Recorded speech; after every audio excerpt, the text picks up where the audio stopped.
Assalamualaikum warahmatullahi wabarakatuh. Alhamdulillah, salatu wassalamu ala rasulillah wa ala alihi wa sahbihi wa man walah wa ba'du. Saudara-saudariku, alhamdulillah kita masih diberikan kesempatan untuk beraktivitas sampai dengan tanggal 12 Rajab 1441 Hijrah. Semoga sampai hari ini kita masih diberkahi oleh Allah Subhanahu wa taala, diberikan petunjuk kebaikan, dan mudah-mudahan bila pun hari ini tiba waktu kita untuk berpulang kepada Allah, semoga dalam keadaan husnul khatimah. Saya di perjalanan tadi dikabari bahwa ibunda dari salah seorang sahabat kita, Mas Baim Wong berpulang kepada Allah Subhanahu wa taala.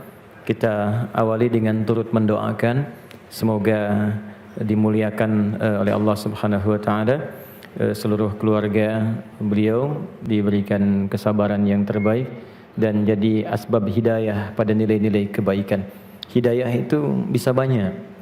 Hidayah itu pertama kali disebutkan dalam Al-Quran itu mengarahkan pada amal saleh. Jadi hidayah itu bisa Islam, bisa juga semangat untuk beramal saleh, bisa petunjuk untuk sukses, jalan menuju kebahagiaan, banyak. Karena itu kalau dijama'kan bentuknya, maka kalimatnya berubah dari hidayah menjadi hudan. Di hudan itu bentuk jama' dari kata hidayah, karena hidayah sendiri memiliki makna yang beragam. Kata hudan pertama kali disebutkan dalam Al-Quran di surah kedua Al-Baqarah ayat 2 sampai dengan ayat 5 itu. Ya, dzalikal kitabu la raiba fi hudal lil muttaqin. Ketika orang takwa mendapatkan hudan, maka apa yang terjadi dengan hudan itu? Ternyata dia semakin semangat untuk ibadah. Karena itu ayat 3-nya itu menunjukkan konsistensi dan peningkatan ibadahnya. Ya, alladzina yu'minun, dia pakai fi'il mudhari. Jadi bertransformasi dari amanu menjadi yu'minun. Amanu telah beriman, tapi bagaimana dia meningkatkan imannya dan mengelola supaya tetap lebih kuat, maka berubah struktur kalimatnya dari amanu menjadi yu'minun. Kalau di bahasa Inggris itu saya sering sampaikan ada 3 padanannya: present, continuous, and future. Jadi sekarang terus berlangsung sampai kapanpun. Jadi orang kalau sudah mendapatkan hidayah dari Allah, salah satu bentuknya ada motivasi yang kuat untuk meningkatkan iman. Bagaimana cara meningkatkan iman itu? Maka turunannya dalam bentuk eksekusi ibadah. Ya, wa yuqimunas salat. Jadi mulai senang salat. Ya, jadi kalau ada orang mulai senang salat, bahkan mulai tidak ingin kehilangan sholat sunnah. Dulu fardu tertinggal biasa, sekarang kehilangan sunnah jadi gelisah. Nah, itu tanda pertama Allah mulai mencintainya dengan menanamkan hidayah pada jiwanya. Kalau sudah ada seperti itu nanti, yang pertama didapatkan kebahagiaan. Jadi kalau orang ibadah itu bukan dunia yang pertama didapatkan, tapi ketenangan hati. Ada kebahagiaan yang selama ini belum teraih. Dia nggak bisa dibeli, dia nggak bisa ditukar dengan jabatan kedudukan tertentu. Itu ketenangan. Nah, ketenangan ini yang menjadi fondasi mendapatkan nilai kesuksesan lebih. Kalau dipadukan tenang dan sukses, bahagia dan sukses, maka berubah kalimatnya menjadi falah. Falah. Kalau digenggam jadi aflah. Ya, Quran surah ke-23 ayat 1. Qad aflahal mu'minun. Orang beriman itu akan menggenggam kebahagiaan dan kesuksesan. Cara pertamanya dia mendapat bimbingan Allah. Kalau orangnya sudah mendapatkan, maka orangnya berubah menjadi muflih. Jamaknya muflihun. Maka orang yang bahagia ketika mendapat hidayah, dia senang ibadah. Dari senang itu tampil kerja baik, nyaman berhubungan, maka orang-orang ini sesungguhnya mendapatkan ridho hidayah dari Allah. Maka ayat 5-nya disebutkan lagi hidayahnya, hudan. Ulaika ala hudan min rabbihim wa ulaika humul muflihun. Ya, jadi muflihunnya disebutkan, hudannya diberikan. Dan di antara cara Allah memberikan hudan, hidayah, motivasi untuk ibadah, kesuksesan, dekat dengan Islam, bisa jadi juga jalan kedamaian, ketenangan. Ada Allah berikan waktu spesial, kadang-kadang tempat spesial, kadang-kadang momentum yang istimewa. Tempat di Mekah beda dengan di sini. Di tanah suci lain dengan di tanah Abang. Anda ibadah di Mekah kan getarannya lain kan? Mau sholatnya enak, ngelihat orang ibadah tenang, itu spesial. Makanya pahalanya pun beda, 100.000. Di Madinah Masjid Nabawi 1.000. Ya, Masjid Raya Bintaro 1. Kalau jamaah 27. Lain. Ada waktu yang istimewa. Waktu itu ada harian tiap sepertiga malam. Ya, ada pekanan Senin, Kamis, Jumat, itu pekanan.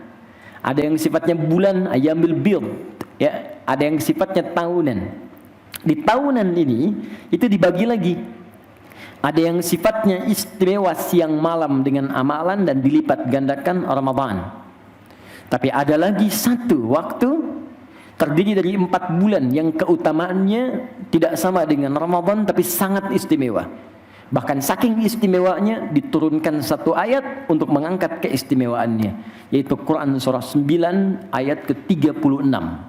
Surah At-Taubah ayat 36. Inna iddatasy syuhuri 'indallahi 12 syahran fi kitabillah yauma khalaqas samawati wal arda minha arba'atun hurum.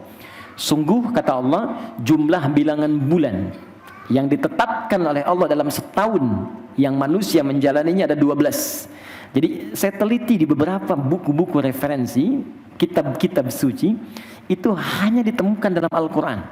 Paparan langsung. Setahun 12 bulan. Pernah di Romawi ada yang mencoba menjadikan 13. Ternyata nggak sanggup, balik ke 12. Sejak langit dan bumi diciptakan, ya. Kata Allah, di antara 12 itu ada 4 yang istimewa.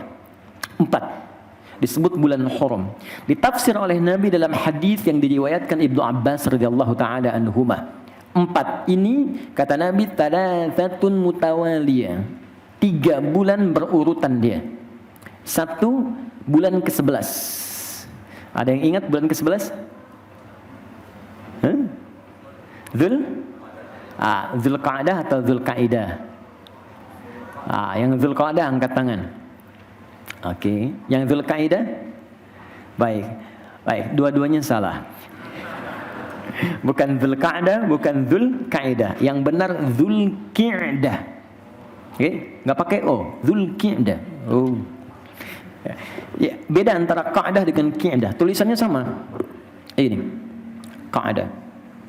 Oke. Jadi kalau saya katakan harakatnya fathah di atas, artinya begini, duduk, bangun lagi. Oke? Jadi ini disebut dengan ism marrah. Jadi kata yang menunjuk sesuatu yang terjadi dengan cepat. Qa'ada yaqudu, duduk dari berdiri posisi tinggi ke duduk. Jadi ketika duduk, kemudian saya bangkit kembali, itu qa'dah namanya. Sama dengan jalsah. Nah, qi'dah kalau pakai kasrah berubah jadi hay'ah, santai. Jadi kalau saya duduk santai, saya enggak berdiri dulu, itu qi'dah namanya. Ya, Zulqi'dah bulan ke-11. Kenapa disebut Zulqi'dah? Bulan duduk santai. Karena orang-orang Arab yang biasa dia keluar merantau. Ada yang ke Yaman, ada yang ke Syria, wilayah Syam untuk berdagang.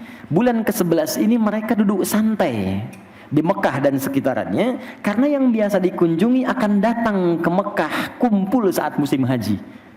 Di musim haji itu enggak semua ibadah, pedagang datang semua.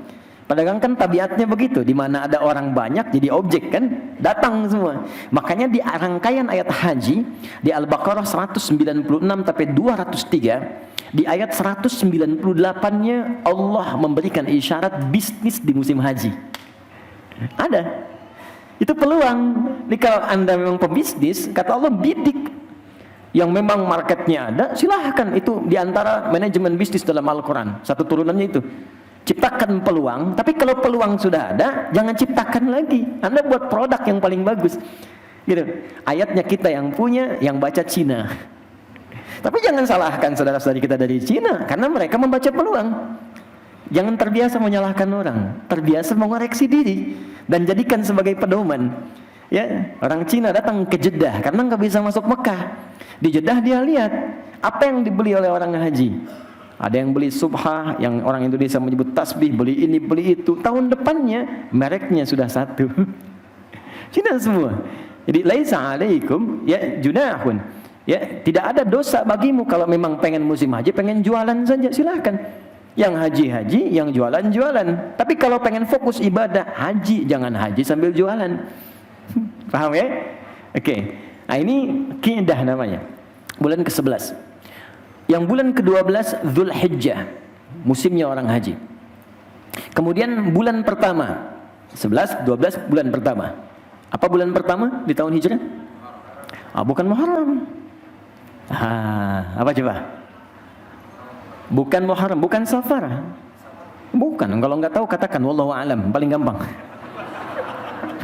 Nggak usah maksa saya pulang. Oke, jadi bukan Muharram, yang benar Al-Muharram. Ini. Saya tidak bermaksud mengajarkan ya, hanya share saja. Ya ini. Saya share sedikit. Ada Muharram, ada Muhrim, ada Mahram, ada Haram, ada Muharram, ada Al-Muharram. Itu berbeda. Haram hukum sesuatu yang dilarang. Mabuk hukumnya apa? Haram. Berselisih hukumnya apa? Haram. Mencuri haram. Ini hukum. Perbuatannya, mabuknya, mencurinya, korupsinya, berselisihnya disebut muharram namanya. Hal, objek larangannya muharram. Kalau Anda ingin katakan begini, waktu, momentum untuk mencoba meninggalkan semua yang dilarang, maka tambahkan alif lam di depan kalimatnya untuk menunjukkan momentum kita mengerjakan apa yang diperintahkan itu. Maka berubah dari Muharram menjadi Al-Muharram. Kenapa bulan pertama di tahun Hijrah disebut dengan Al-Muharram? Ada isyarat di dalamnya kalau Anda ingin berhijrah, real hijrah, benar-benar pengen hijrah, caranya gampang kata Nabi.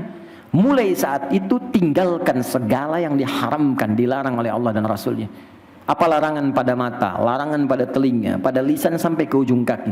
Karena itu dalam hadis riwayat Al-Bukhari nomor hadis ke-13, paling kiri sebelah atas di kitabnya Kitabul Iman bagian kedua jilid pertama Sahih Al-Bukhari, Nabi mengatakan wal hijratu, dan hijrah, real hijrah yang sesungguhnya itu man hajara amman nahallahu anhu, siapa yang mampu meninggalkan semua yang dilarang oleh Allah. Ini Al-Muharram. Kalau Anda ingin mencoba mengeksekusi itu dengan meninggalkan segala yang dilarang, kata Allah, mata jangan lihat yang haram. Anda ingin tinggalkan semua yang dilarang, maka ganti ini, alif yang ini pindahkan ke depan.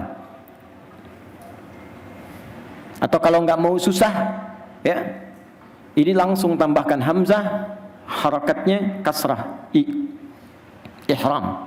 Dari ahrama yuhrimu ihram. Ihram itu artinya menanggalkan, berusaha menanggalkan semua yang dilarang oleh Allah dan Rasulnya. Makanya teman-teman yang umrah, yang haji kan pakai kain ihram kan? Bukankah sejak pakai kain ihram mulai dilarang kan? Harus menanggalkan semua yang tidak boleh dilakukan kan? Menyakiti orang nggak boleh, kata-kata kotor nggak boleh, potong kuku kan sudah nggak boleh. Itu latihan. Orang yang memakai pakaian itu disebut muhrim namanya. Orang yang pakai pakaian ihram disebut muhrim. Kita dilatih esensi hidup oleh Allah. Hidup kamu ini begini. Kamu pulang pakaiannya cuma 2 kain itu. Seperti itulah kita hidup. Apa yang kita butuhkan itu yang dicari. Tidak semua yang diinginkan mesti dikoleksi. Kalau memang nggak butuh nggak usah membebani hidup. Muhrim. Mahram beda. Anda dengan adik kandung, ya, laki-laki perempuan, itu disebut mahram namanya. Mahram yang tidak berlaku hubungan pernikahan di dalamnya. Disebut mahram. Jadi jangan keliru. Ya, muhrim yang sedang berihram, mahram hubungan kedekatan. Bulannya disebut al-muharram. Dzulqa'dah, Dzulhijjah, al-muharram. Yang keempat terakhir Rajab, bulan ke-7. Rajabun Mudhar dan Rajab. Ya, bulan Rajab yang istimewa. Jadi saya ingin ingatkan dengan membuka di setiap kesempatan di bulan ini, dimanapun saya ta'lim, materi apapun, saya ingin buka dulu untuk mengingatkan bahwa ini bulan istimewa.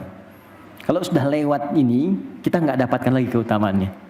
Karena itu saya mengajak untuk diri saya dan kita semua, yuk kita manfaatkan. Setidaknya di ayat tadi ada 3 keistimewaan.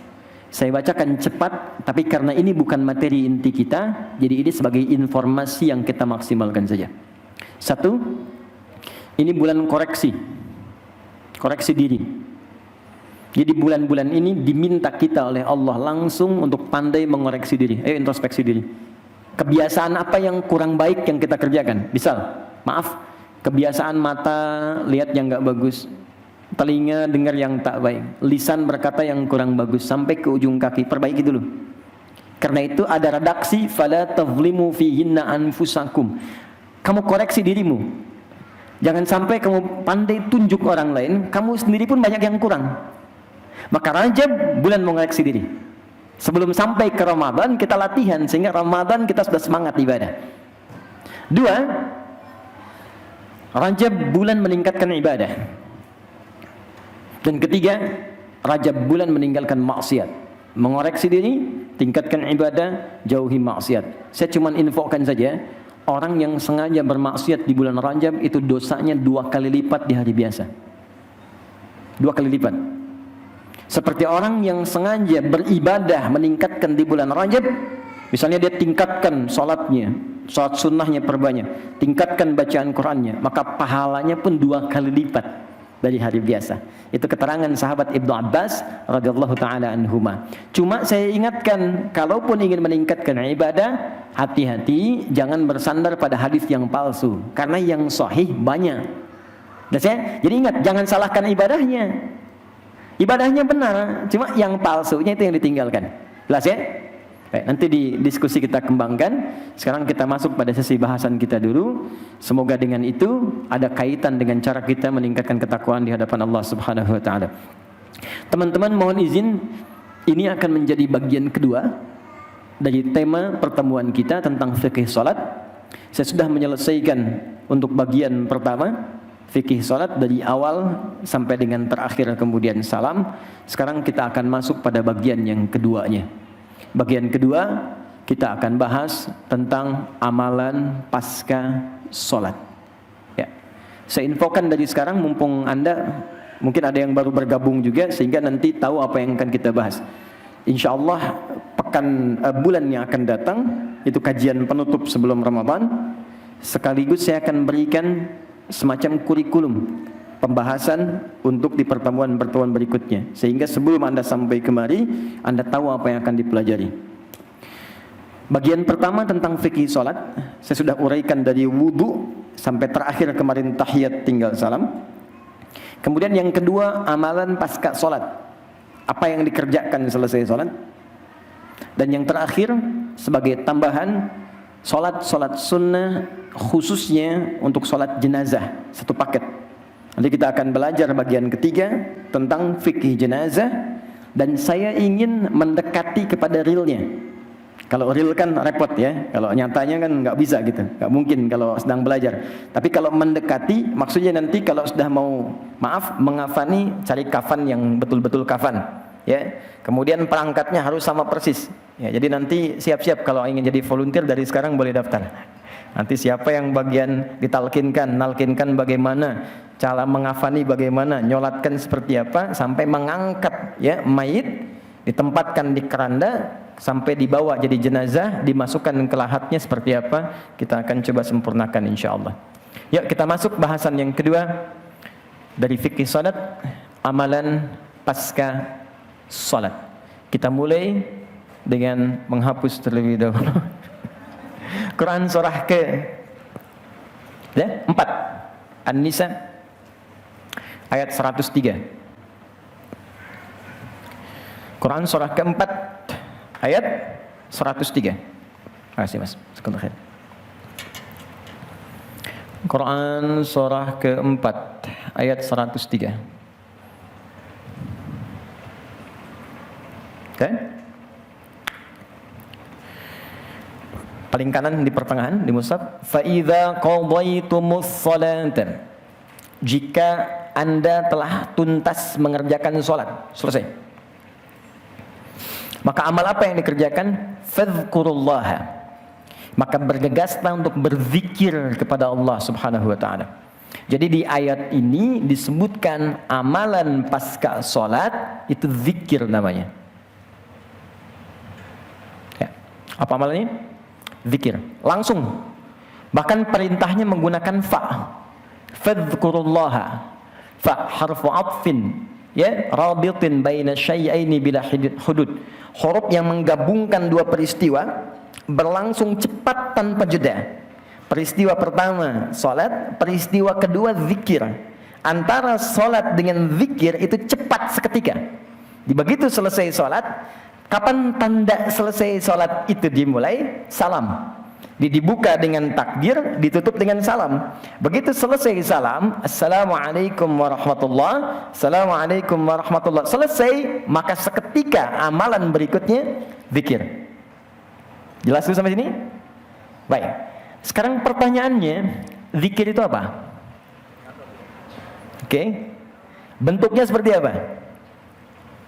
Nah, kita tanyakan sekarang, kita diperintahkan oleh Allah berzikir. Sekarang kita balikan, ya Allah, bagaimana caranya saya berzikir? Zikir adalah setiap aktivitas, pekerjaan yang mampu mengingatkan kita dengan Allah Subhanahu wa taala. Di setiap pekerjaan yang membuat kita ingat dengan Allah, itu disebut dengan zikir namanya. Jenisnya banyak. Misal, ada yang bentuknya kalimat thayyibah, kata-kata baik, ya, pujian, tasbih, tahmid, takbir, ya, itu dituliskan kalimat thayyibah, ya. Dalilnya Quran surah kedua ayat 152.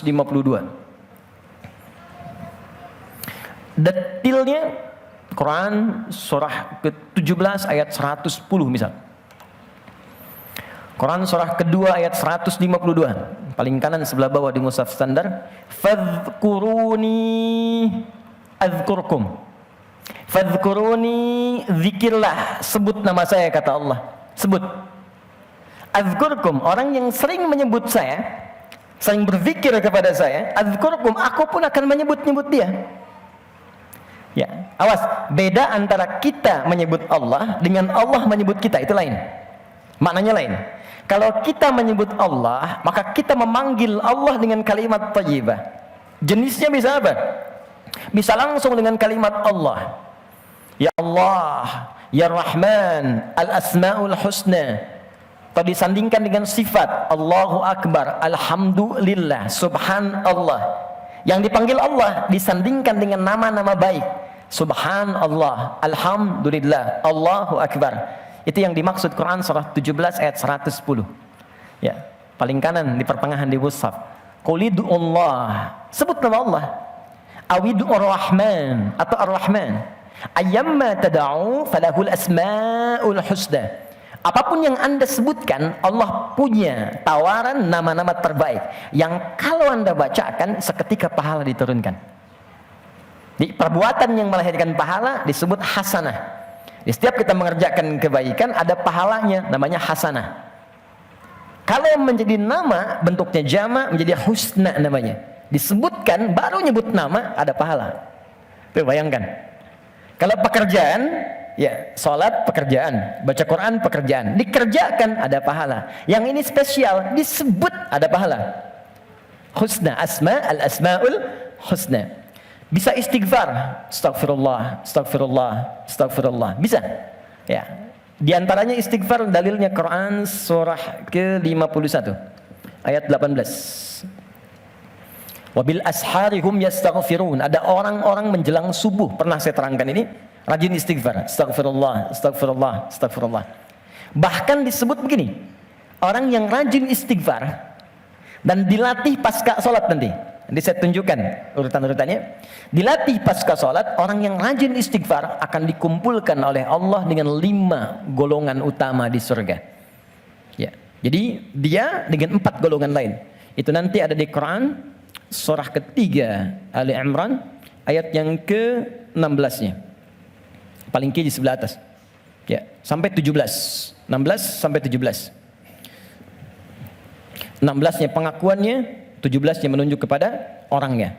As-sabirina was-sadiqina wal-qanitina wal-munfiqina wal-mustaghfirina bil ashar.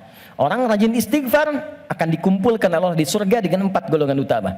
Orang sabar, orang jujur, orang rajin infak, dan orang yang khusyuk dalam salatnya. 1, kalimat thayyibah. 2, zikir bisa berarti doa. Saya ulang, zikir bisa berarti apa? Doa. Di mana ditemukannya? Quran surah ke-7 ayat 205. Berzikir di situ diartikan doa. Wadhkur rabbaka fi nafsika tadarruan wa khifatan wa dunal jahri minal qaul. Kata Allah, kamu jangan sombong, kamu pasti butuh dengan saya. Awas, hati-hati. Setiap manusia pasti akan diberikan oleh Allah situasi untuk menyebut Allah, untuk menunjukkan dia makhluk bukan Tuhan. Makanya kata Allah, orang sombong yang nggak mau berdoa minta padaku, aku paksa dulu. Kalau sampai dipaksa pun nggak mau berdoa, aku tenggelamkan di neraka jahanam. Innal ladzina yastakbiruna an ibadati. Sungguh orang yang sombong nggak mau berdoa, aku tenggelamkan di neraka jahanam. Oh, hati-hati. Karena itu seringkali kita mengalami situasi yang situasi itu memaksa kita berdoa supaya menyebut Allah dan mengakui kita bukan Tuhan. Anda bukankah saat akan mengawali pekerjaan Anda berdoa? Bukankah saat akan belajar Anda berdoa? Bahkan dalam situasi yang tidak kita inginkan pun kadang datang. Maaf, ujian dalam pekerjaan, tiba-tiba kita yang ikut tender, kemudian orang lain yang ambil. Ya, ada sakit. Sekarang bahkan ada virus yang COVID-19, kita sama-sama berdoa ya. Mudah-mudahan diringankan, ya, dibantu merintah kita untuk bisa menangani dengan baik. Kemudian juga kita doakan terutama saudara-saudari kita di Korea, di Jepang, di Wuhan dan sebagainya. Saya dapat kiriman berita dari beberapa hari ini dari Korea khususnya, dari Jepang. Teman-teman, untuk Jumatan saja, jangankan seperti kita sekarang kumpul, sholat 5 waktu aja udah nggak bisa pakai di masjid sana. Karena khawatir gitu. Jadi kita bantu dengan doa. Tapi yang paling menarik begini, dengan ini di antara hikmah sekian banyak itu salah satunya kita tuh diarahkan untuk menyebut Allah. Bahkan ayo dipaksa sampai ke situasi yang sangat rumit gitu. Cari ini belum ketemu, ini belum ketemu. Jadi rumus di Al-Quran tuh gini, kalau semua di kalangan makhluk tidak ketemu solusinya, artinya kita cepat diminta untuk bersandar pada Sang Khalik. Naik dulu ke atas. Mohon dulu. Nah, kalau dengan situasi itu pun belum mampu menyebut nama Allah, Anda dikasih sakit sampai sakit parah belum menyebut Allah juga, perlu diberi apa lagi? Nah, jadi ini gambaran yang kedua, bisa jadi doa, ya, doa itu disebut dengan zikir. Wadhkur rabbaka fi nafsika, sebut nama Rabbmu, minta sama Allah. Ya, sebut dalam jiwamu dengan khusyuk. Doa disebut dengan zikir. 3, saya cepat. Zikir bisa berarti baca Al-Quran. Di saat Anda membaca Al-Quran, Anda sedang berzikir kepada Allah. Ya, masih ingat tadi di awal? Zikir, amalan yang membuat kita ingat kepada Allah, sehingga kita merasa lebih dekat. Karena itu, mohon maaf ya, bukankah Anda ketika berdoa merasa dekat dengan Allah? Bukankah ketika baca Al-Quran merasa lebih dekat dengan Allah? Maka membaca Al-Quran, baca Al-Quran itu juga termasuk bagian dari zikir. Dalilnya Quran surah ke-15 ayat 9. Al-Quran disebut oleh Allah dengan zikir. Inna nahnu nazzalna dzikra wa inna lahu lahafizun. Kami yang telah turunkan Al-Quran sebagai zikir, yang kalau Anda bacakan, Anda menjadi ingat dengan Allah. Wa inna lahu lahafizun, dan kami janjikan kami yang menjaganya, tak akan berubah sampai kalian pulang kepada Allah. Itu nyata. Maaf ya, kalau Anda ingin buktikan kebenaran Al-Quran, silakan bandingkan dengan buku-buku bacaan sekitarannya atau kitab-kitab yang lainnya. Maka di situ kita akan terdorong untuk meyakini ini memang bukan buatan manusia. Salah satunya kata Allah, saya akan jaga, enggak akan berubah hurufnya, kalimatnya, lafadznya dari sejak diturunkan sampai berpulang kita kepada Allah. Tunjukkan pada saya, apakah alif lam mim pernah mengalami perubahan ejaan atau bahasa dari 15 abad yang lalu sampai sekarang? Ya. 4, secepat dulu. Kalau ini membaca, sekarang menghafal, mengulang. Ya, menyampaikan hafalan. Mengulang hafalan. Disebut juga dengan zikir. Jangan terfikir Al-Baqarah dulu ya, karena ini nanti amalan pasca sholat. Nanti ada ayat-ayat Al-Quran yang memang kita hafal, bisa kita baca. Ya, misal, yang baru belajar berkata. Ya, berkata bahasa Arabnya qala, kul itu berkata, ya. Kul huwallahu, kul a'udzu birabbil falaq, kul a'udzu birabbin nas, ya. Baik. Itu kan bagian dari hafalan ketika dibacakan. Hafalan disebut zikir. Dalil Al-Qur'an surah ke-54 ayat 17, ayat 22, ayat 32, ayat 40. Wa laqad yassarnal Qur'ana lidzikr. Agak cepat. 5. Sholat. Saya mau tanya sebentar, ada nggak setelah sholat fardu, sholat lagi? Ada? Ada kan? Sholat apa namanya? Sholat sunnah kan? Sholat pun disebut dengan zikir. Cuman sholat apa yang dikerjakan setelah sholat? Tapi nama umum sholat itu zikir. Karena dengan sholat kita menjadi ingat dengan Allah. Dalilnya Quran surah ke-20 ayat ke-14. Sholat. Quran surah 14, surah 20, maaf, Toha, ayat 14. Innani anallahu la ilaha illa ana fa'budni wa aqimis salata li dzikri. Teruskan. 6. Allahu akbar. Ta'lim, ada kajian, ada seperti sekarang, ada muhadharah, ada ta'lim, ada pengajian, ya, kemudian musafahah, berinteraksi dengan teman, bersalaman, ya, itu bagian dari zikir.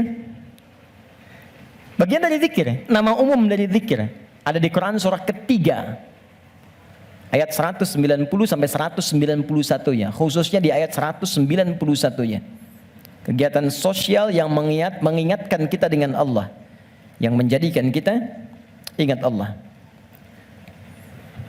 Bisa jadi di sini ta'lim, bisa jadi interaksi sosial dengan masyarakat, musafah. Musafah itu saling salaman, ya, saling sapa, saling tegur, saling memberi solusi. Quran surah 3 Ali Imran ayat 191. Alladzina yadhkuruna Allaha qiyaman wa qu'udan wa 'ala junubihim. Ada orang yang rajin zikir baik sedang berdiri, duduk ataupun dia berbaring. Ini kalimat umum dan ditafsirkan nanti di hadis-hadis Nabi sallallahu alaihi wasallam dengan tafsiran yang sangat luas, di antaranya apa yang saya sebutkan ini. Nanti dalilnya kita turunkan. Masih ingat tadi amalan pasca sholat apa? Zikir. Baik, semua aktivitas yang mendekatkan kita dengan Allah. Sekarang kita sudah tahu bentuknya ini, kurang lebih ada 6. Dari 6 ini, bagaimana mengurutkannya setelah sholat? Apa yang dituntun oleh Nabi, apa yang kita dahulukan, apa yang diakhirkan? Bagaimana mengurutkan urutan zikir yang 6 ini yang diminta oleh Al-Quran dilakukan pasca sholat? Maka perintah Qurannya, coba lihat Nabi. Quran surah ketiga ayat 31, Qul in kuntum tuhibbunallaha fattabi'uni.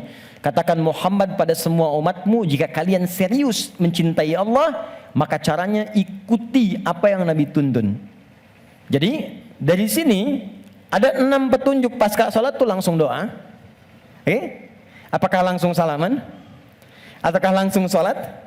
Atau langsung baca Quran? Mana yang kita kerjakan? Maka di sini kita turunkan amalan yang diturunkan oleh Nabi Sallallahu Alaihi Wasallam seperti apa urutannya. Kalau sekiranya kondisinya mendesak, apakah boleh kita mengerjakan tidak terurut dari sini? Ya, dengan kondisi yang berbeda, seperti apa gambaran yang bisa kita dapatkan? Jelas sampai sini? Belum saya terangkan. Jadi jangan dihapus dulu. Jazakallahu khair. Oke, makasih. Syukran. Yuk kita mulai. Kalau kita ingin lihat keterangan Allah ada di Al-Quran. Kalau keterangan Nabi ada di mana? Hadis. Oke. Kita buka hadis riwayat Muslim. Yang standar nomor hadis 573. Kalau beda nomor, yang penting lihat riwayatnya, mungkin cetakannya berbeda. Amalan pertama sesuai urutan Nabi, 1. Kita gunakan yang ini dulu. Allah. Kalimat thayyibah. Ingat, saya bukan bicara dalam kondisi khusus ya, saya bicara dalam kondisi standar. Jadi standarnya kalau setelah salat, kalau mau zikir, ini urutan-urutannya. Kalau kondisinya berbeda, kita tinggal sesuaikan saja. Kalimat thayyibah, yuk kita bacakan hadisnya. Bima makna kana Nabi sallallahu alaihi wasallam adalah Nabi sallallahu alaihi wasallam jika selesai dalam salatnya maka beliau membaca astaghfirullah astaghfirullah astaghfirullah Allahumma antas salam wa minkas salam tabarakta ya dzal jalali wal ikram. Adalah kebiasaan, karena kalau ketemu orang jadi kebiasaan. Ya, karena Nabi sallallahu alaihi wasallam adalah kebiasaan Nabi sallallahu alaihi wasallam setelah selesai mengerjakan salat, maka beliau berzikir mengucapkan astaghfirullah, astaghfirullah, astaghfirullah. Allahumma antas salam, minkas salam, tabarakta ya dzal jalali wal ikram. Saya turunkan jadi 3 pembahasan di sini. 1 tentang istighfar. 2 bacaan istighfar.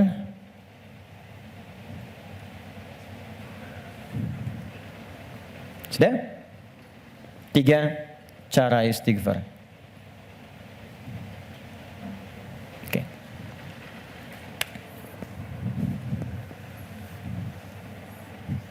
Satu, sunnah pertama, selesai menunaikan salat itu istighfar. Dari kalimat astaghfirullah. Apa itu istighfar? Istighfar itu gini. Asalnya katanya ghafara, ghain, fa, kemudian ra, ditambah ista. Setiap ada ista artinya minta. Ghafara itu mengampuni, ghufran ampunan. Istighfar minta ampun. Minta ampun. Di dalam Al-Quran, kalimat ghafara dan turunannya disandingkan dengan dosa. Dosa. Ya, turunan dari ghafara, ghafir. Ya, Quran surah 40 ayat 3. Ghafiriz dzambi wa qabilit taubi. Dari ghafir ada ghaffar, ghaffar. Quran surat Nuh ayat ke-10, faqultu astaghfiru rabbakum innahu kana ghaffara. Dari situ ada ghafur. Pernah dengar kata ghafur? Innahu huwal ghafurur rahim. Ada ghafir, ada ghaffar, ada ghafur. Semuanya menunjuk pada nama Allah yang mengampuni orang berdosa dengan semua tingkatan yang berbeda-beda. Kalau dosanya relatif kecil, tapi maaf, sekecil-kecilnya dosa juga. Kalau dosanya relatif kecil, ghafir. Agak menengah, ghaffar. Maaf, semakin terkumpul, ghafur diturunkan. Sampai manusia dipaksa, sebanyak apa sih dosamu? Kalau aku sudah turunkan nama yang paling tinggi untuk mengampuni semua dosa dan engkau belum taubat juga, berarti bukan aku yang salah, kata Allah. Kamunya yang gak pengen berubah. Jadi teman-teman, mohon maaf ya, justru nama-nama ini menunjukkan kepada kita Allah membuka jalan, peluang pada setiap orang untuk berubah jadi baik. Gak ada manusia yang sempurna. Fala tuzakku anfusakum, kata Allah, jangan merasa diri paling baik, jangan merasa paling suci. Semua orang pasti pernah punya salah. Saya pun mungkin sekarang kelihatan bagusnya aja karena aibnya gak dibuka. Kalau dibuka mungkin Anda katakan nih ternyata Ustadz ini buruk juga. Ustadz ini kotor juga. Ini peluang dalam Al-Quran menawarkan, ayo berubah jadi baik. Semua orang pasti pernah punya masa lalu yang kelam. Tapi orang hebat itu yang bisa merubah yang kelam menjadi lebih baik di masa datang. Karena itu orang hebat disebutkan dalam Al-Quran, orang yang ketika dia merasa salah, dia berubah menjadi saleh. Karena itu dia ambil cara untuk tobat. Karena itulah Nabi memberikan isyarat, Allah sangat mencintai pelaku maksiat yang tulus bertobat dibandingkan orang soleh yang tidak pernah merasa salah. Catat itu. Di peluang jadi baik untuk semua. Di teman-teman pun kalau ada yang ingin taklim, jangan dilihat siapa dia. Oh dia ini, dia itu. Mungkin bergabung, barangkali dia lebih soleh dari orang yang pernah datang sebelumnya. Datang, rangkul, doakan.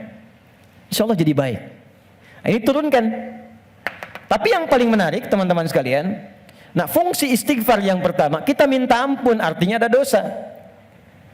Dosa apa yang terjadi pertama kali pada orang yang baru selesai sholat? Kata para ulama, jangan berpikir yang besar-besar dulu. Mungkin dosa besarnya yang pertama kali terjadi pasca sholat, dosa yang harus ditutup dengan istighfar itu, dosa kurang khusyuk dalam sholat. Waktu diminta sholat khusyuk kan? Kata Allah suruh khusyuk kan?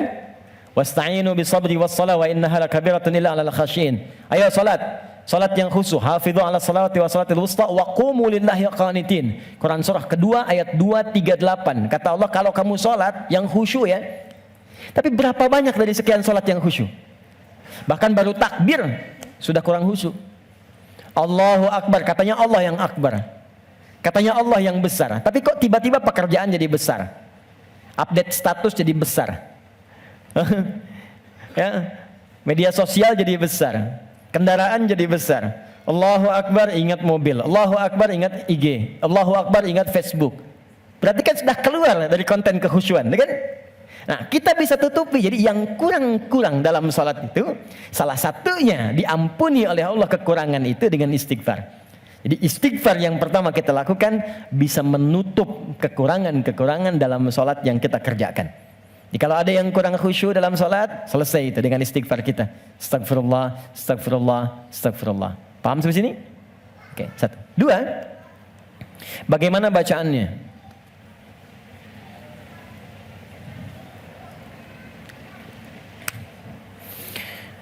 Teman-teman sekalian, bacaan istighfar itu bergantung pada kadar dosa dan jenis kesalahan yang kita perbuat.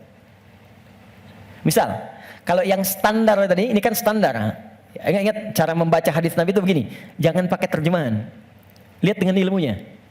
Jadi kalau Nabi katakan ini bukan berarti harus begini saja, kalau yang lain tidak. Bukan, kumpulkan dulu semua referensinya, baru kita lihat.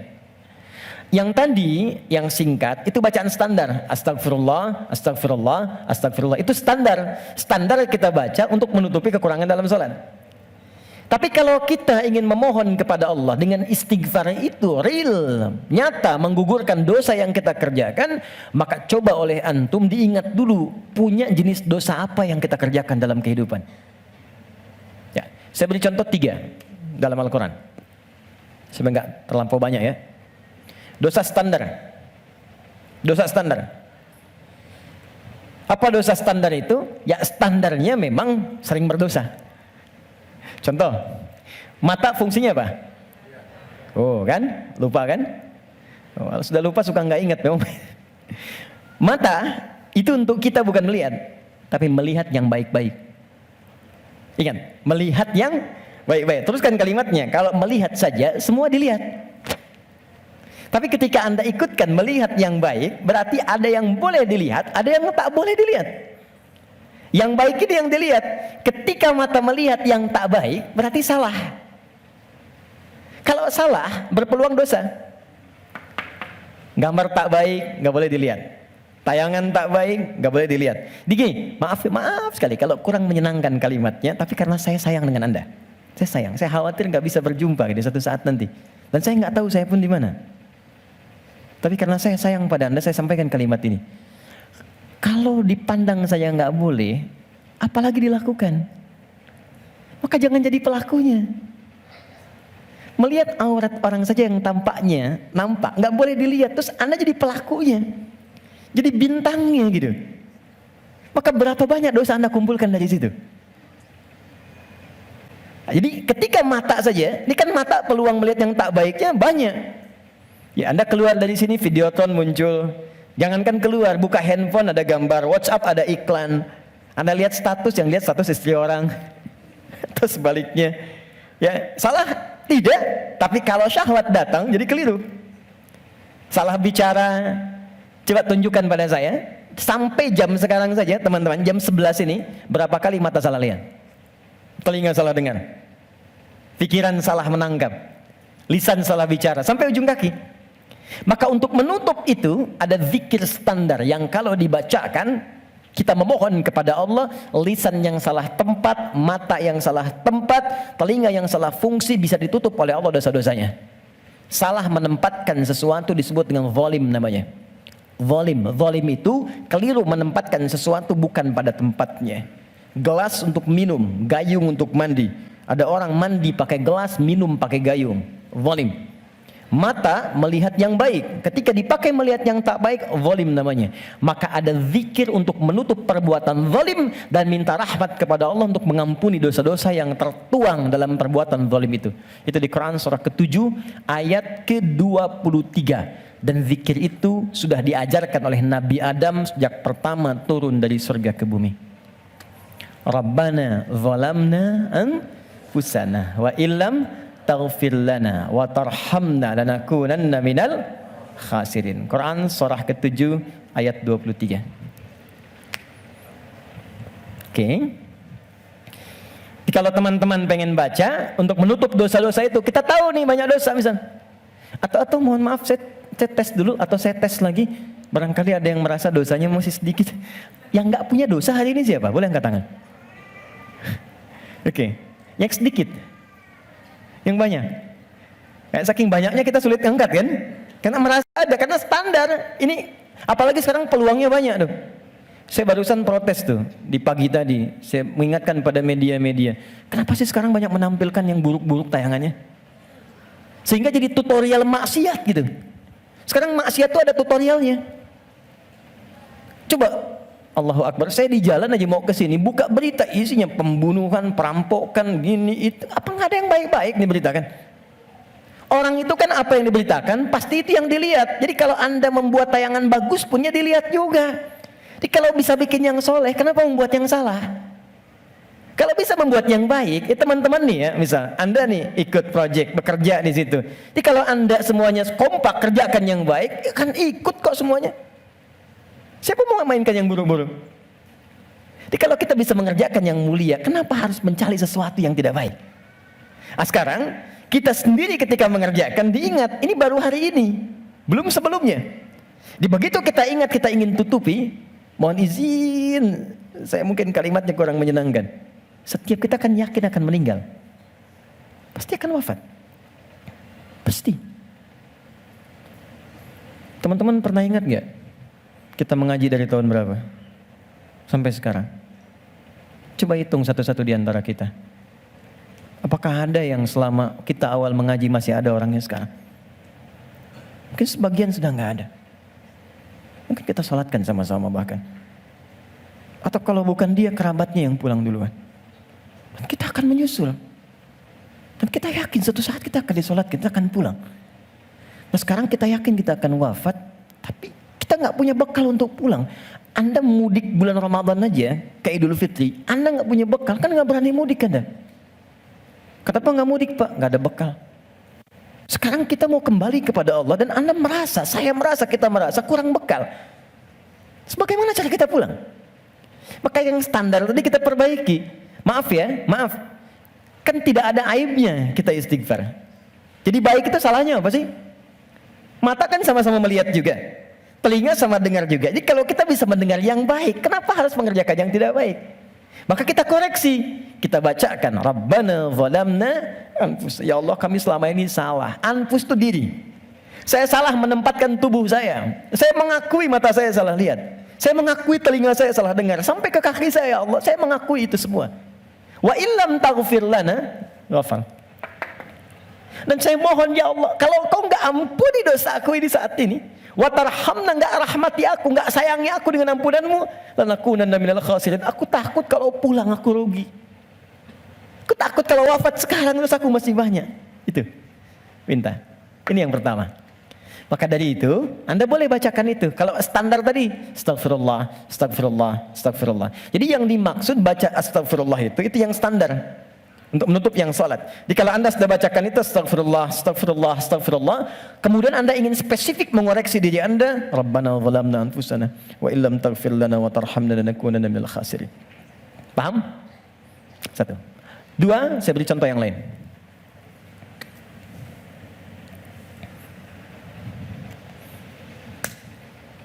Ada zikir, istighfar, yang terkait dengan kurang sabarnya saat mendapati ujian.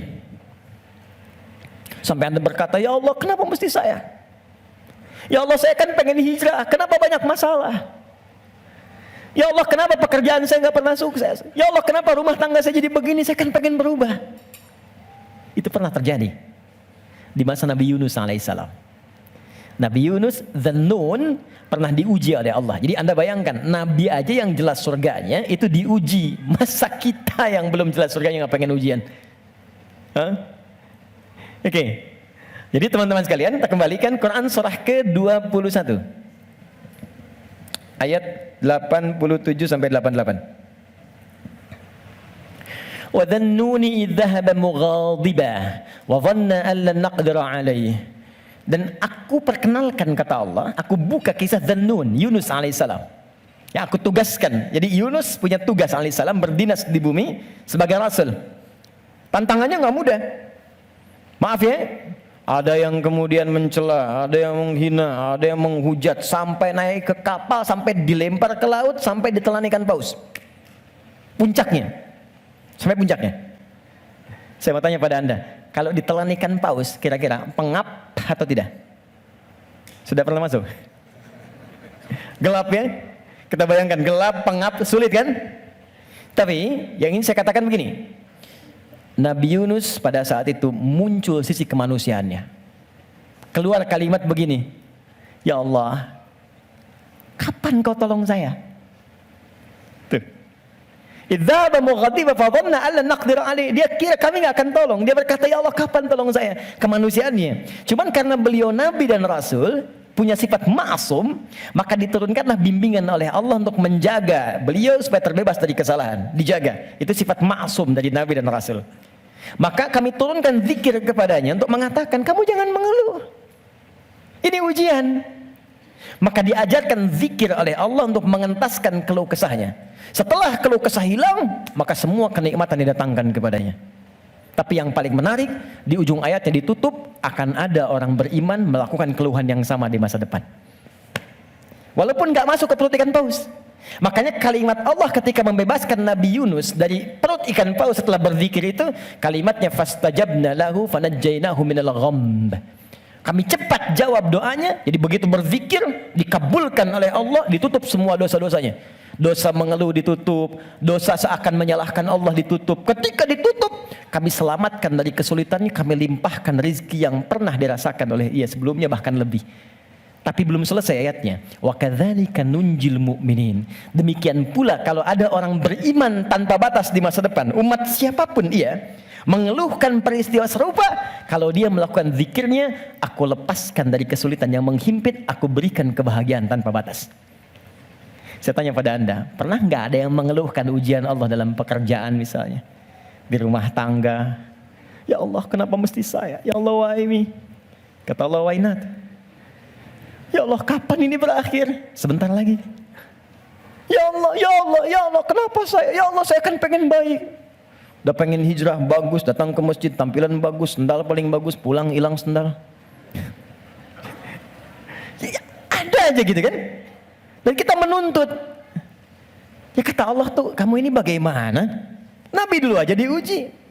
Tapi Allah turunkan zikir untuk menghilangkan itu semua. Sebelum sampai pada zikirnya, teman-teman sekalian, Allah turunkan standar menghadapi ujian semacam ini. Ini pernah saya sampaikan sebelumnya. Jadi untuk menguatkan teman-teman dan saya serta kita semua, di standar ujian itu begini. Dan banyak kata Allah gagal melewati ujian itu bukan karena kurang pintar, tapi nggak belajar cara melewatinya. Saya bikin persamaan sebentar ya. Di situ aja, nggak apa, nggak. Saya tahu mana yang saya harus dihapus. Mana coba? Nah, saya tunjukin. Antum di situ dulu, lihat dulu. Ya, saya tunjukin ya. Bismillah. Karena antum yang orang pertama saya tes nanti. Insya Allah. Yang ini dulu. Ini tidak. Jazakallah khair. Kalau mau dipegang, boleh. Pegang dulu aja. Lihat sini. Saya bikin persamaan begini. Saya tanya dulu. Mau masuk surga? Masya Allah. Alhamdulillah. Surga. Punya persamaan. Mau dekat dengan Allah? Alhamdulillah. Masya Allah. Dekat dengan Allah. Baik. Mau dapat ujian? Kok jadi lemas? Mau punya masalah enggak? Enggak. Maaf ya, cuman sayang. Persamaannya tertulis demikian. Surga dekat dengan Allah. Ternyata kuncinya disebut dengan sabar. Kuncinya apa? Sabar. Ketika seorang masuk surga, maka kalimat pertama dari malaikat ucapannya selamat karena Anda punya kunci sabar untuk masuk ke sini. Itu di Quran surah ke-13 ayat 24. Salamun alaikum bima sabartum fa ni'ma uqbaddar. Selamat Anda sabar. Karena punya sabar, Anda bisa menikmati segala kenikmatan yang telah dipaparkan di surga ini.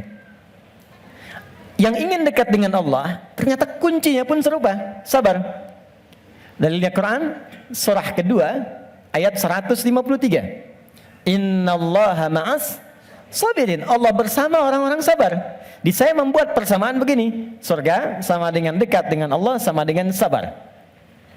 Sekarang persamaan sabar dalam Al-Quran, sabar bersanding lurus dengan ujian.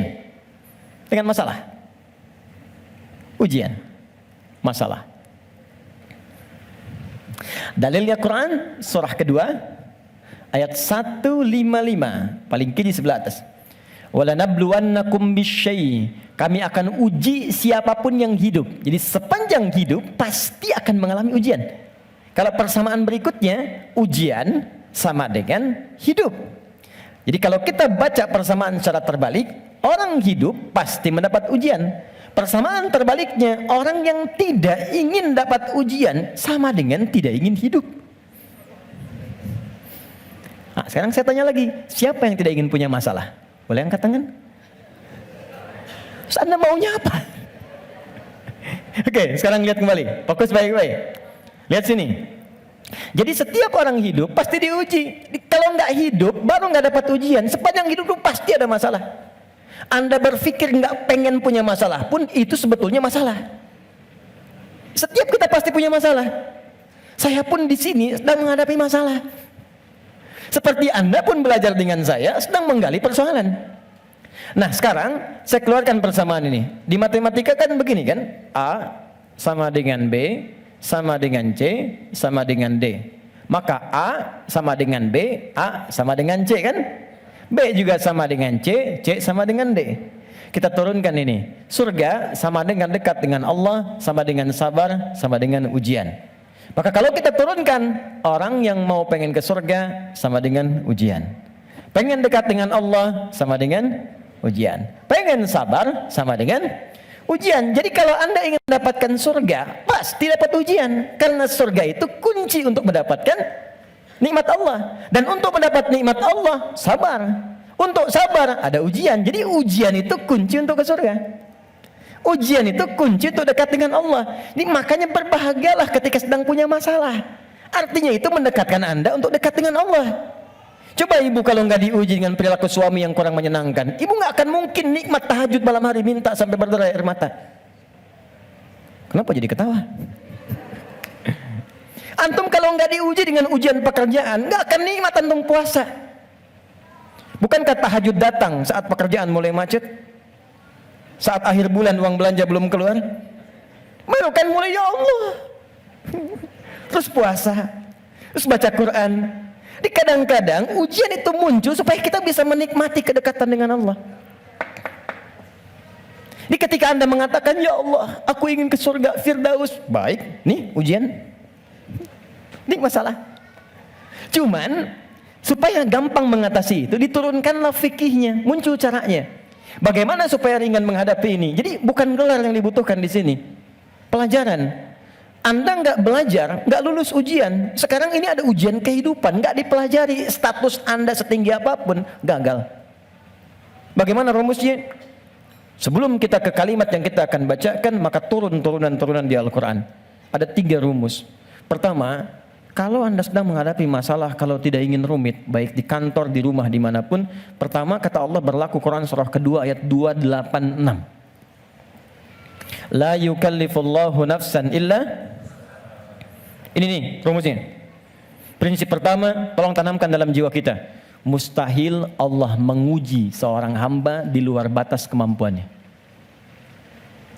Kalau kita bahasakan ini ke dalam bahasa psikologi, itu akan menenangkan jiwa kita. Jadi kalau Anda sedang diuji, katakan kata Al-Quran, bisa, mampu. Karena mustahil Allah menguji kalau Anda nggak mampu.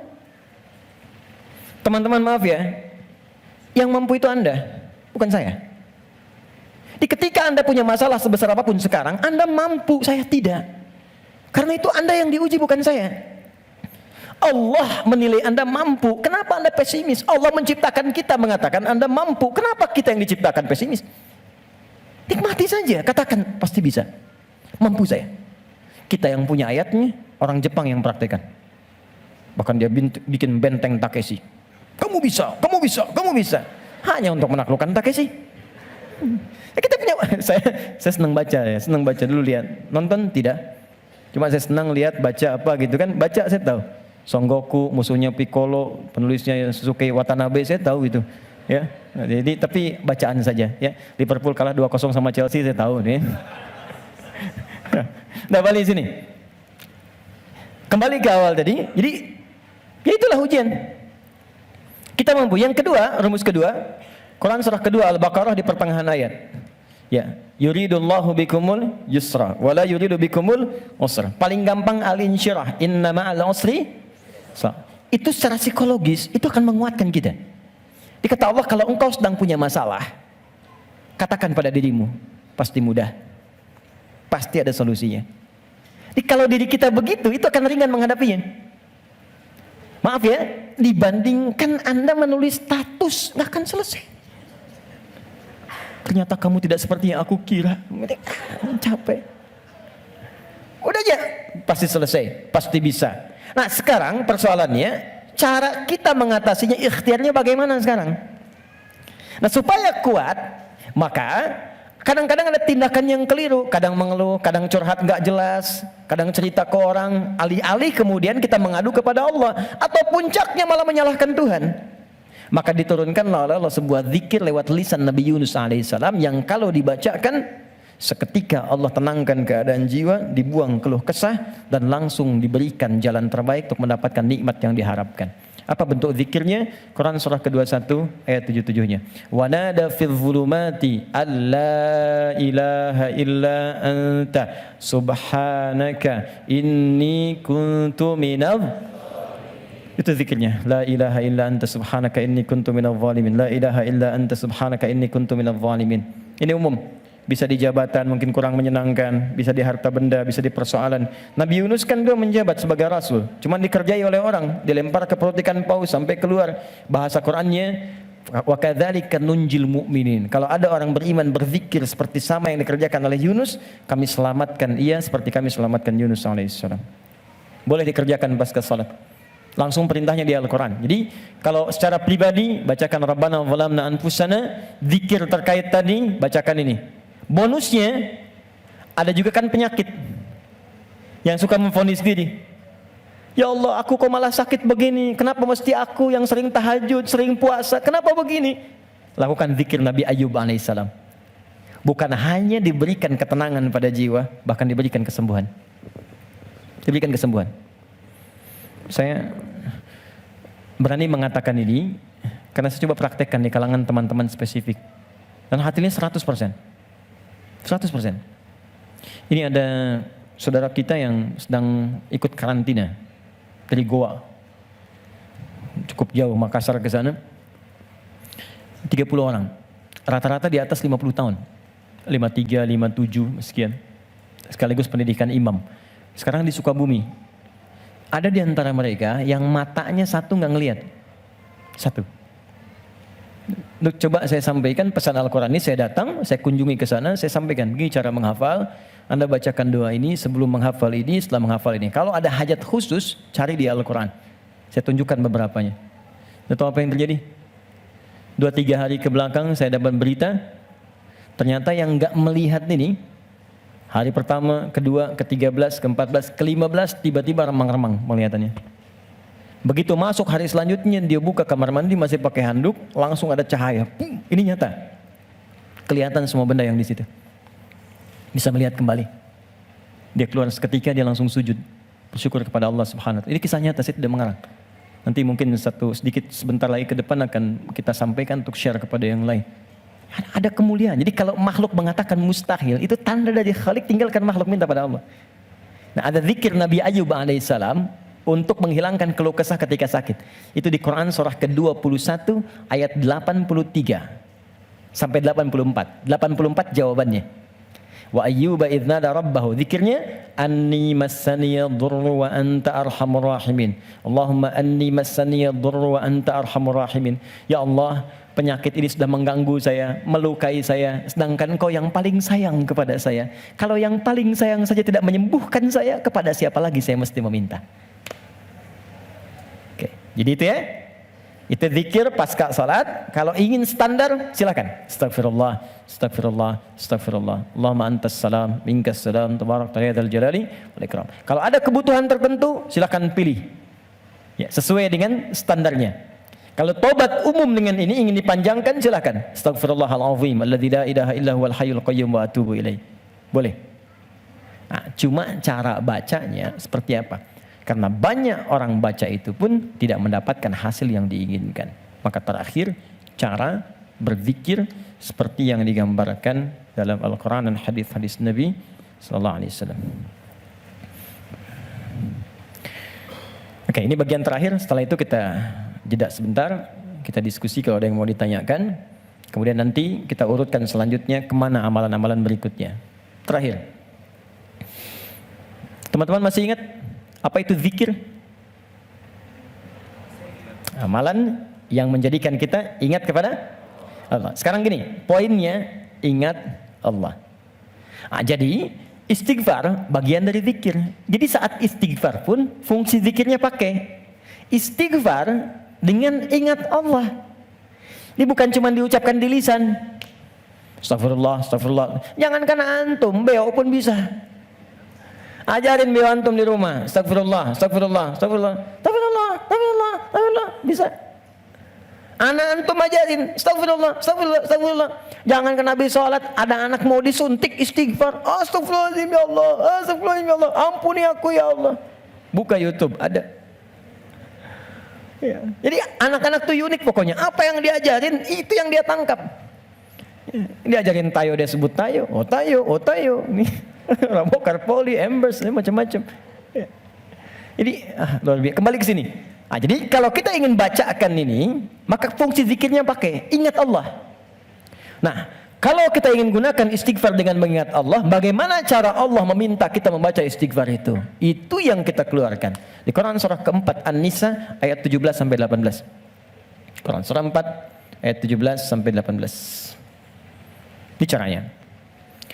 Kalau ini nggak dipakai, jangan harap mendapatkan apa yang tadi diinginkan.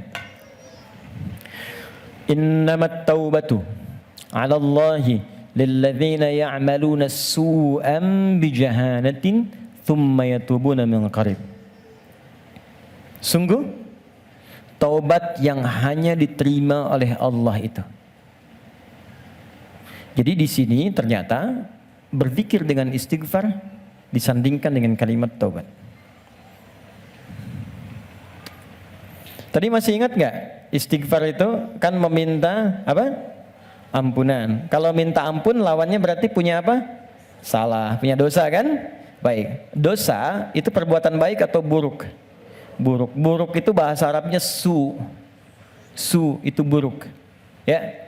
Innamat taubatu 'ala Allah lilladzina ya'maluna su'an. Sungguh ada orang pernah berbuat dosa, su, perbuatan buruk. Kita ingin itu dihilangkan. Maka cara menghilangkan perbuatan dosa, su tadi, dengan berzikir. Ternyata zikirnya oleh Al-Quran disebut taubat namanya. Ini. Istighfar itu taubat. Dosa, perbuatan salah. Kalau ingin digugurkan, minta ampun. Minta ampun bahasa Arabnya istighfar. Ketika akan minta ampun bahasa Qurannya disebut taubat. Apa itu taubat? Kembali kepada jalan yang benar. Bagaimana caranya? 3. 1, mengakui kesalahan yang dilakukan dalam bertobat itu. Jadi kalau sedang istighfar, sekolahnya, sambil diingat dosanya apa. Jadi bukan cuma disebutkan di lisan, astagfirullah, tapi dosanya nggak kebayang. Catat dulu, inventarisir dulu. Misal, Anda ingin istighfarnya dosa mata, ingat apa yang salah dengan mata. Pernah menatap tajam pada pasangan Anda? Pernah menatap tajam pada anak-anak Anda walaupun mereka tanpa salah? Kalau ada anak di bawah balik berbuat salah, jangan langsung dimarahi. Mungkin perilaku bapak ibunya yang salah. Kalau anak Anda sulit ke masjid, jangan dibentak. Mungkin dia melihat bapaknya yang dulu nggak pernah ke masjid. Anak itu cuma mengoleksi apa yang dia lihat, apa yang dia dengar. Jadi kalau dia berbuat keliru, jangan disalahkan dulu. Istighfar dulu. Saya salah ya Allah. Catat dulu. Jadi ketika Anda ingin Rabbana zalamna anfusana, anfus diri kita, anfus. Dari ujung kepala sampai ujung kaki. Apa yang salah di mata? Apa yang salah di lisan? Ingat ibu Anda, ayah Anda. Mungkin pekerjaan yang sulit itu bukan karena Anda kurang hebat, belum selesai dengan orang tua. Ada yang salah. Anda kebayang nggak? Anak muslim, ibu belum muslim, bapak masih non muslim, masih diminta oleh Quran berbuat baik pada orang tuanya. Jadi kalaupun ada anak masuk Islam, bapak ibunya belum, itu masih diminta oleh Allah dalam urusan dunia, sayangi mereka. Dapat pekerjaan, dapat gaji, bagi mereka. Kirim makanan, kirim hadiah. Sakit, beri, carikan rumah sakit terbaik. Berikan pelayanan yang paling bagus. Even mereka non muslim. Dan minta dalam keheningan malam supaya diberi hidayah. Minta. Sekarang yang non muslim saja diminta kita berbuat baik, apalagi yang muslim. Sana berkata, mama sih, bapak. Mungkin itu yang menghambat pekerjaan itu belum berlangsung sempurna. Dengan pasangan hidup, suami ke istri, istri ke suami, ke anak, ke tetangga, itu aja dulu. Jadi begitu Anda datang istighfar, astagfirullah, ingat-ingat dosanya apa. Ingat-ingat. Itu poinnya. Jadi 1 itu dulu, ditaubat mengakui kesalahan. Yang kedua menyesal. Nyesal. Kenapa saya mesti melakukan itu? Biasanya gini, biasanya kalau kita sedang nggak stabil terus marah, hati kita tuh berkata, padahal tadi nggak harus marah gitu. Kenapa saya harus seperti itu? Itu lawamah namanya. Kenapa saya harus bentak anak saya? Kenapa saya harus bentak istri saya? Kenapa harus bersikap begitu pada pasangan saya, pada suami saya? Setelah itu Anda akan merasa salah. Ya Allah, salah saya. Astagfirullah, astagfirullah, astagfirullah. Nah, bacaan istighfar disertai zikir dengan kalimat taubat ini, itu yang akan menggunjam kepada jiwa. Sehingga akan terasa energinya beda, alirannya lain. Dan sentuhan ke arusnya akan berbeda. Dibanding Anda hanya sekedar mengatakan astagfirullah, astagfirullah, Rabbana zalamna, enggak ada getarannya. Tidak. Karena itu, begitu Anda merasakan, mengatakan, mengakuinya, menyesalinya. Kata para ulama, bayangkan kalau Anda masih merasa mengerjakan itu, bayangkan seketika diwafatkan. Sesali itu, terakhir, mengganti itu dengan perbuatan yang lebih baik. Ganti dengan yang baik. Akui, sesali, ganti dengan yang baik. Karena itu di Quran itu ketika ada kata taubat selalu diiringi setelahnya umumnya dengan kata aslah. Faman taba wa aslaha. Ya, taba wa aslaha wa aslaha. Orang taubat yang benar itu yang mampu mengganti perbuatan buruknya dengan yang lebih baik. Di setelah istighfar, lisannya gak kasar lagi. Alih-alih mencela, sekarang jadi kata-kata yang mulia, kata-kata cinta yang keluar. Dengan teman-teman juga begitu, mata jadi baik, telinga jadi baik sampai ke ujung kaki. Itulah tobat yang benar.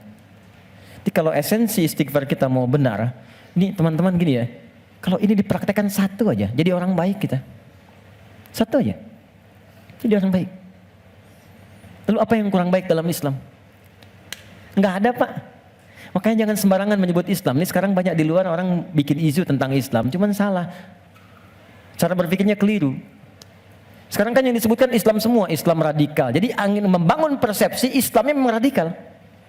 Kalau ada yang radikal, bukan Islamnya, Muslimnya yang keliru, orangnya. Dan logika berkata begini, ini hukum logika di ilmu mantik, ilmu logika. Ini ada A misalnya, satu ajaran. Diajarkan di 1, 2, 3, 4. Ajaran di 1 jadi baik, 2 baik, 3 baik, 4 tidak baik. Maka jangan langsung disalahkan A-nya. Dilihat mungkin ini yang salah belajarnya. Jadi kalau peci Anda tidak cukup dengan kepala, jangan dipotong kepalanya. Cari ukuran peci yang sesuai. Ini poinnya. Nah sekarang ini banyak sekali orang yang salah belajar tentang Islam, sehingga keluar perilaku yang tidak baik, yang disalahkan Islamnya. Celakanya dibangun opini dengan kalimat Islamnya. ISIS misalnya. ISIS itu kan disebutkan Islamnya. Islamis, sehingga seakan-akan Islamnya buruk. Saya kemarin membuat statement begini, ya, tak kenal maka ta'aruf, bukan tak sayang. Ya, ta'aruf. Jadi tidak selalu kenal mesti sayang. Ya, Anda kenal dengan istri tetangga kan tidak harus sayang, ya? Kenal ya kenal saja, tak kenal maka ta'aruf. Kenalan kan? Anda tak tahu Senayan, datang ke Senayan kan? Anda tak tahu Aviara, datang ke sini. Anda tak tahu Ustadz Fulan, datangi, dengar, lihat. Anda tak tahu Islam, masuk aja dulu. Ya masuk aja dulu ke Islam. Masuk aja, lihat. Terus ikutin sholat, ikut baca Al-Quran, ikut belajar puasa. Yakin saya, begitu masuk gak akan keluar. Kalau benar belajarnya.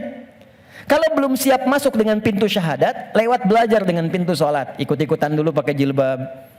Ikut-ikutan, ikut sholat, merasakan kenikmatannya, ikut puasa dulu. Begitu siap, masuk lewat pintu syahadatnya. Enggak siap, enggak dipaksa. Indah semuanya. Tuh, ini poinnya. Jelas ya? Oke, jadi saya ingin apa yang kita lakukan itu punya makna. Saya senang paham. Saya tidak senang hafalan. Anda menghafal tapi nggak ngerti itu. Sama dengan sindiran Al-Quran. Banyak orang sekarang sholat menghafal tapi nggak paham yang dibaca. Coba jujur, saya sering katakan kalimat ini. Dari sekian ribu kita ruku dan sujud, sekian kali sholat, berapa persen yang kita pahami dari semua bacaan sholat itu? Jadi bagaimana bisa khusyuk kalau nggak ngerti yang diungkapkan? Oke, kita berhenti sampai sini. Jadi zikir yang pertama istighfar, yang kedua dihapus oleh Tengku Wisnu, yang ketiga sampai yang keenam, tapi nanti ada rekaman. Nanti dari setelah itu apa yang kita bacakan? Nanti setelah itu kita urutkan supaya nanti jangan salah persepsi.